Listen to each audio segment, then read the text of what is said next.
महाराज जी? विवेक के द्वारा, बुद्धि के द्वारा नहीं रोका जा सकता, विवेक के द्वारा। और विवेक सत्संग से प्राप्त होता है, बिन सत्संग विवेक न होए। सत्संग दो प्रकार से होता है, एक साधु महात्माओं से और एक होता है शास्त्र से। हम शास्त्रों का स्वाध्याय करें और संत महात्माओं का संग करें, उनकी वाणी का चिंतन करें, मनन करें, तो हमारी बुद्धि में विवेक जागृत हो जाए। जब विवेक जागृत होता है, ज्ञान का नाश होता है। जब अज्ञान का नाश होता है, सत्य वस्तु का निर्णय होता है, तो फिर अहंकार अज्ञान में ही होता है। तो फिर अहंकार अज्ञान में ही होता है।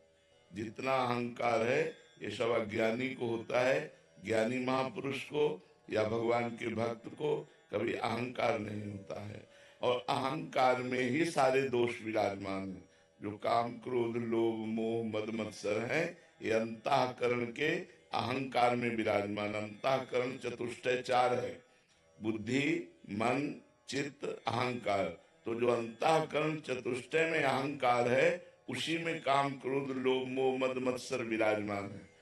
और ये आगमा पाइनो है, बराबर नहीं रहते हैं, ये आते जाते रहते हैं, स्फुरित होते रहते हैं। अनित्य, ये नाशवान है। आगमा पाइनो अनित्यास तास्तितिक्षस्व भारत, इनको सहन करना चाहिए। इनका जब वेग हो तब नाम जप करते हुए सहन करें, यही विवेक है। कहीं क्रियाओं में ना उतर जाए।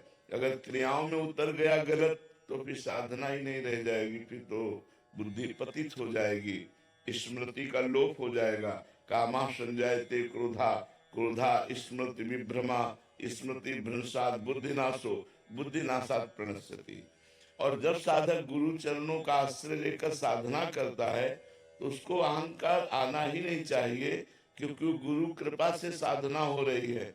और अभी वो साधना आई नहीं जिससे अहंकार होना चाहिए, और जब वो साधना आ जाएगी तो अहंकार होगा नहीं। दोनों बातें समझो। वो स्थिति आई नहीं जिसका अहंकार होना चाहिए, और जब वो स्थिति आ जाएगी तो अहंकार रहेगा नहीं। तो ये अहंकार अज्ञान की दशा में होता है और व्यर्थ का अहंकार होता है। इसलिए इसको विवेक के द्वारा काटना चाहिए, इसको हटाना चाहिए।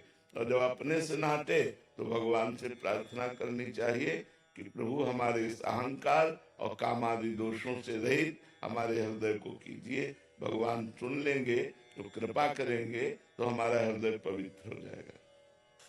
ऐसे ही भक्ति रस में डूबने के लिए चैनल को सब्सक्राइब करें। राधे राधे।